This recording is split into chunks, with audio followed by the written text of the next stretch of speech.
Assalamu alaikum. Hello everyone. Today we have another lesson, Mega Goal 6. But before we start the new lesson, let's take a quick overview of the previous lesson. We've started the previous lesson with focusing on this page, which is 59, and starting with the first part, which is number 5, listening. We talked in the previous lesson about some of the techniques that could help you to enhance your understanding and increase your sensitivity to listening to any English materials. We said that it's important for everyone who aims to improve his English skills to listen and expose himself or herself to the English materials for a long time. Listen to podcasts, YouTube, news, read papers, read anything that, or listen to anything that could enhance your listening skills. We also talked about some specific usages for the listening, and we said that there are many steps that you can follow before taking an exam, or if you have an exercise or a listening exercise, of course. We said that it's better to start reading the question. Start with identifying what should you do. What is the task that you have to do? What are the questions that you have to answer? What are the information that you're looking for? All these are things that you should focus on before you start the exam or you start doing the exercise. After that, after putting all these things and organizing them in your mind, listen carefully, pick up your pencil and start taking notes to anything that you think is helpful for you. And after you finish listening to the recording, you can go ahead and fill the blanks with the proper answers. Always put in your mind that you shouldn't panic. Don't panic if you don't understand every single word in the recording, because you are not required to understand every word. It's okay to miss some of the words. The most important thing is to understand or to get the main idea of what you listen to. That's a quick overview that could help you, or some advices that could help you to enhance your listening skills. We've gone through this lesson, where we listened to some conversations between Matt, Jake, and their friends. They thought that Matt and Jake went through an accident and it appeared to be a rumor. We've listened to this together. We worked on every part in this chart. We answered the rumors. We got the truth. Then after that, or at the end of the lesson, we learned how to look for specific information in every listening material that we have. These are the answers that we had in the previous lesson. And today we have two parts on the same page, page 56. We have pronunciation and we have vocabulary building. We will start with the pronunciation. Firstly, why do we study pronunciation? What is the purpose of studying pronunciation?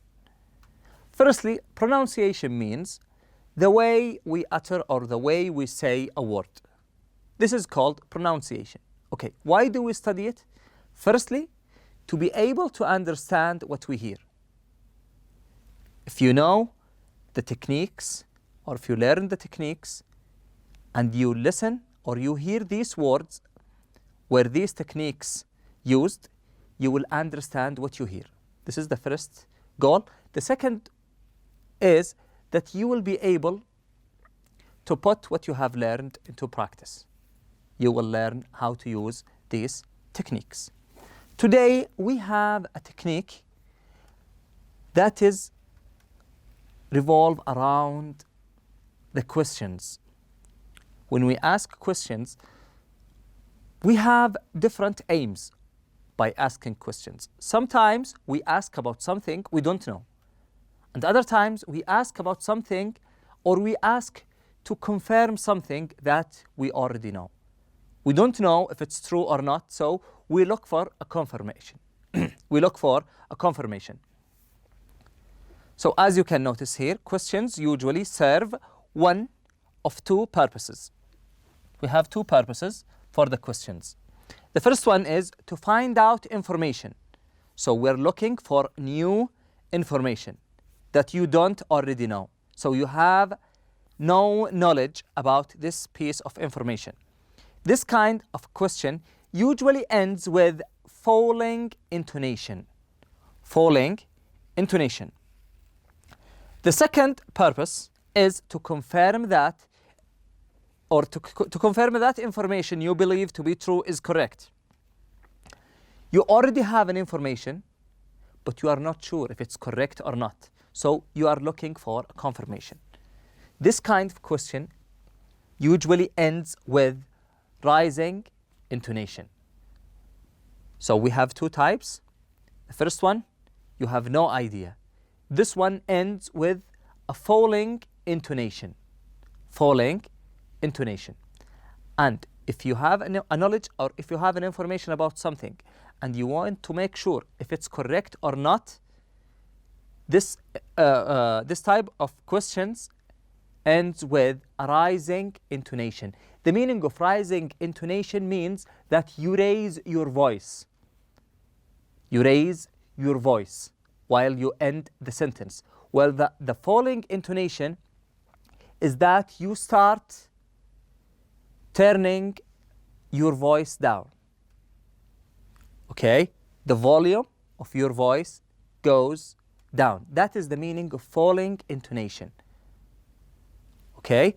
Falling intonation and rising intonation. If you have no knowledge about something and you ask about it, then you use the falling intonation.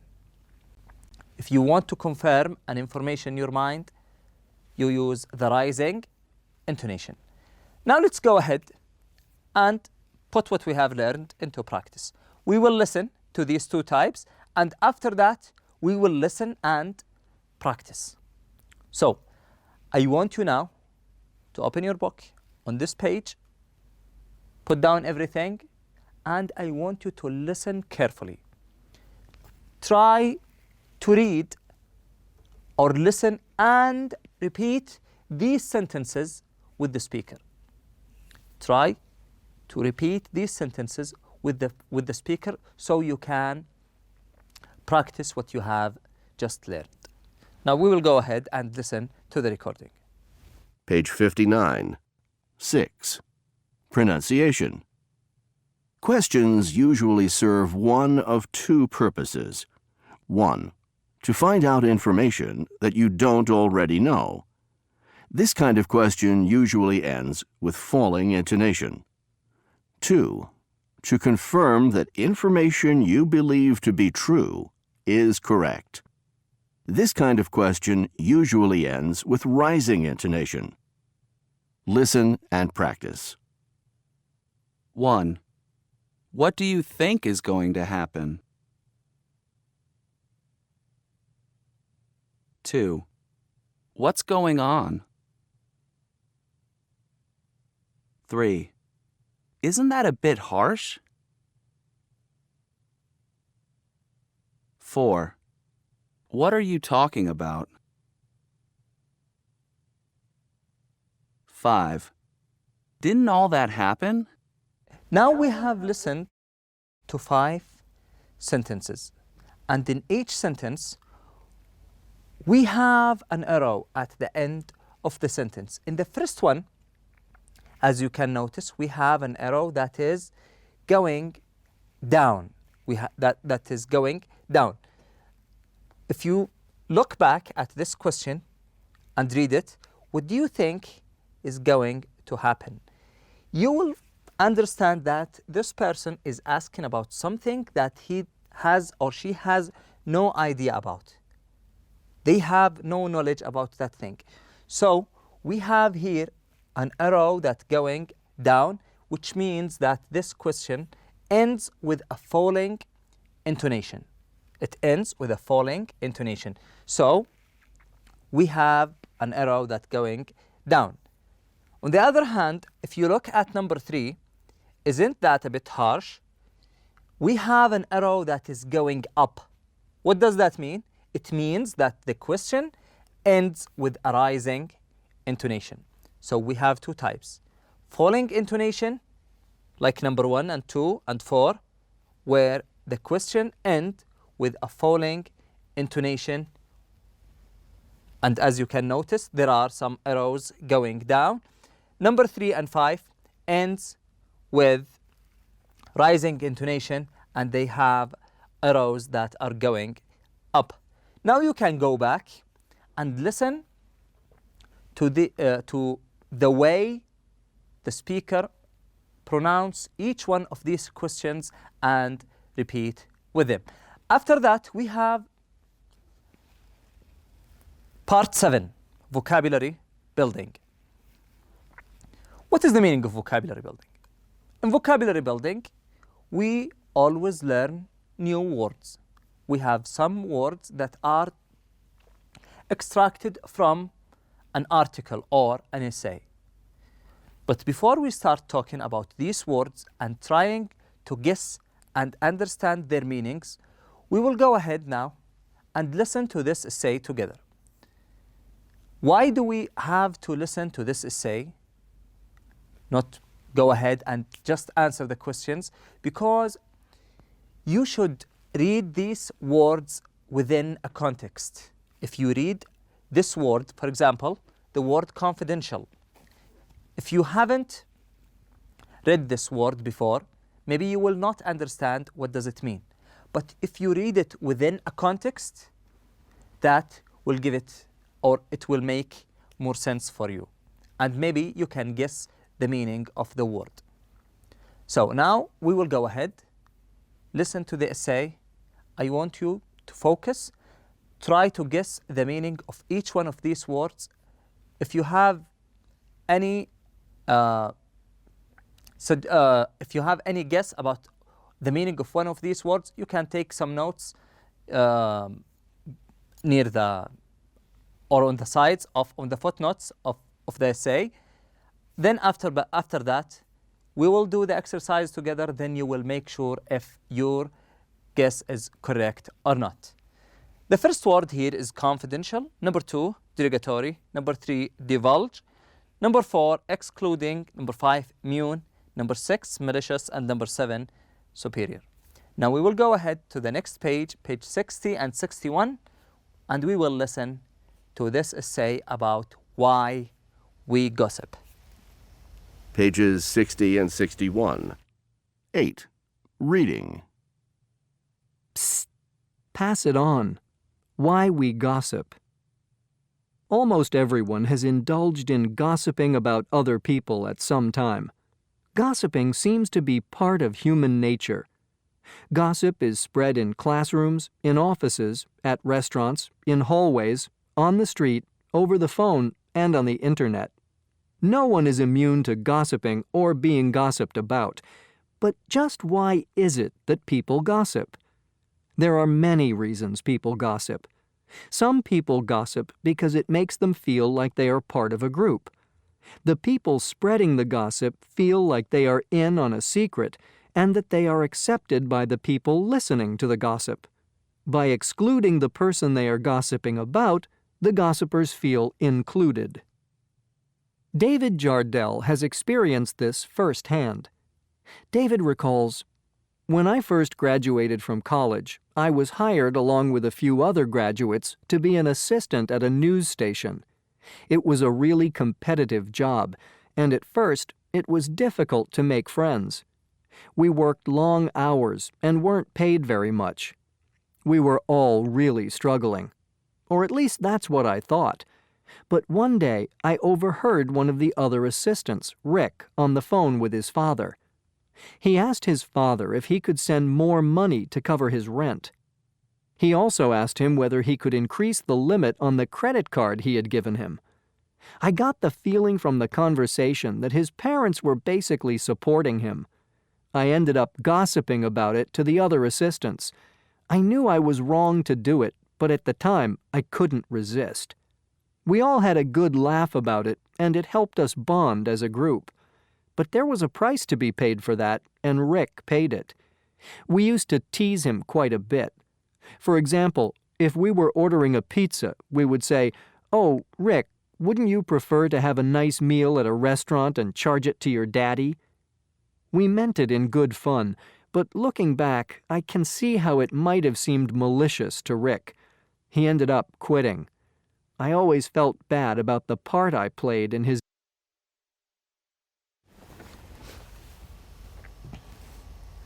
Other common causes of gossip are insecurity and a need to feel superior.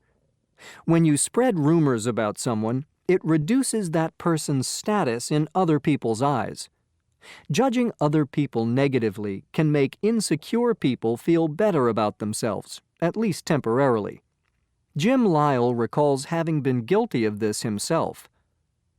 When I had been at my first job for about a year, I was hoping for a promotion. Instead, they hired a new guy for the job that I had wanted. About 6 months later, a friend who worked in human resources told me that the new guy had been given a really bad performance review. My friend said that if his performance didn't improve, he would be in danger of being fired. I knew that this was confidential information, but each time I was having a conversation with someone in the office, I somehow found myself gossiping about it. Gossiping also made Jim feel powerful, important, and like the center of attention, at least for the few minutes it took to divulge the gossip. However, Jim adds, his performance improved, and he's very good at his job now. Also, I've gotten to know him, and he's really a nice person. Now I'm always worried someone will tell him that I used to gossip about him. Interestingly, though, the number one reason most young people gossip is not insecurity or a need for attention or acceptance. According to polls, most young people say they gossip out of boredom. Some people feel that when there is no conflict or drama in their social circle, life is too dull. For them, spreading rumors shakes things up and makes life more interesting. In essence, for many people, gossip is a form of entertainment. Cindy Lamott, a 19-year-old student at a community college, admits to being a big gossiper. Explains Cindy, "The truth is too boring. Gossip is fun. However, for all its potential to do harm, gossip is not always a negative thing. Some gossip is harmless talk that is part of how people communicate and stay connected with each other. When people gossip about minor things, gossip can strengthen bonds between people and within a community. The issue isn't so much with gossip itself, but with the content of the gossip. Gossip becomes a problem when it is derogatory and hurtful. So the next time you hear a piece of gossip and feel the urge to pass it on, stop for a moment. Ask yourself whether the gossip will do harm to the person being gossiped about. If you think it might, it's a good time to keep your mouth closed. Okay, now we have listened to this essay, Why We Gossip, and we tried to guess the meaning of each one of the previous 8 words. I'm pretty sure that now each one of you have a list of guesses, and I'm sure that most of your guesses are correct. But now let's go ahead to this page where we have the words on the left side and their definitions and explanations on the right side. We will start with the first one, which is confidential. The word confidential refers to anything that is secret, anything that we don't want the other people to know. When we say about something that it is confidential, or it's classified, or it's a secret, that means it's something that the other people shouldn't know.